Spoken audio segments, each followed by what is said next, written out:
Yung makapasabog ko, nito kayo naligo na nga kami at agad-agad na nga kaming umalis dahil nga galit na galit ng aking papa. At sabi pa nga niya sa amin ay mainit na kanyang pagtatrabahuhan, kaya nga galit na galit nga siya sa mga oras na nga na ito. Kaya nga mapapansin nyo ay pasimple nga lang ako nagbibideo dyan dahil nga galit na nga siya sobra talaga. Hindi ko na nga lang pinapahalata ang aking ginagawa sa pagbibideo na ito. So nga ay kinukulit nga ako ni Lolo dahil nga wala siyang magawa muna sa buhay. Kaya sa mga oras na nga yan ay nakaupo nga lang siya dyan. Nga ay maaga nga siya pumasok para magtapon nga ng basura, kaso nga lang truck ay nantay niya pa. At sa sobrang ingay niya nga ni Lolo ay nagising nga sila tita at tito. Ito na nga ay may mga bumibili na nga sa akin na tinasikaso ko muna at tinayan ko muna si Lolo na magsalita sa gilid. At ito nga ay kinukulit pa nga rin ako ni Lolo at tinayad ko na nga lang. At ito nga ay niluloko ko pa nga siya dahil nga ito ay nagtatakip pa nga siya ng buga ngayon dahil sa nga pagbibideo ko nga ito.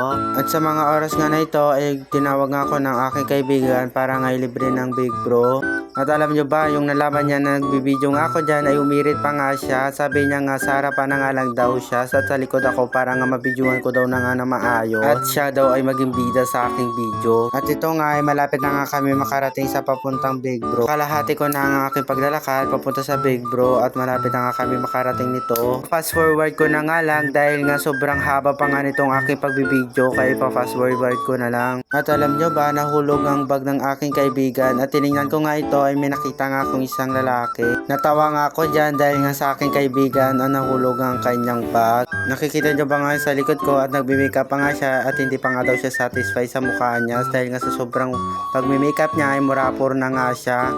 At ito nga ay malapit na nga kami makarating sa papuntang Big Bro. At sa wakas at nakarating na nga kami ng aking kaibigan. Kaso nga lang medyo nga nahihiya pa nga kami dyan dahil nga iba na nga tong big. At yun nga pala napalitan na nga pala ito dahil hindi nga namin alam, kaya nga nahihiya pa nga kami dyan. At ito nga ay nagbibideo-video na nga lang muna ako dahil nga inatay pa nga namin ang aming order. At sakto nga sobrang init at iinom na nga kami ng milk tea dahil sobrang lamig nga nito at refreshing pa. Kaya gustong gusto ko nga uminom ng milk tea dahil nga may ginangat-ngat pa nga ako dyan at parang bilog-bilog sa sobrang tamis at sarap ito. Ito lang yung nagustuhan ko sa milk tea. Paan na nga lang kami sa papuntang simbahan dahil nga malapit lang aming papwestuhan. Dahil nga dito ay may daanan naman papunta sa papwestuhan namin. Sobrang ganda nga dito ng view guys. Paalam sa muli, Kapasabog Queen. Bye bye!